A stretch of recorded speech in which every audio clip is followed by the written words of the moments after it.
When the red light of the device flashes, slowly press and hold for 3 to 5 seconds to restore the factory settings first. Then connect your phone to your home Wi-Fi. Open the Star IEPP, add a device. Confirm that the device has been reset. Click Next. Select the reverse scan code. Find the Wi-Fi at home you want to use in the list, and enter the password to confirm that it is correct. Click Next.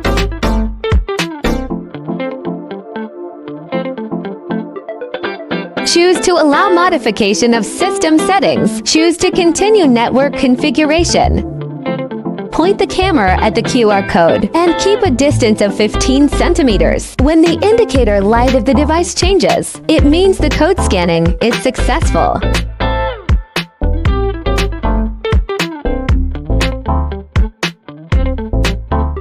Set a password. Watch the video screen.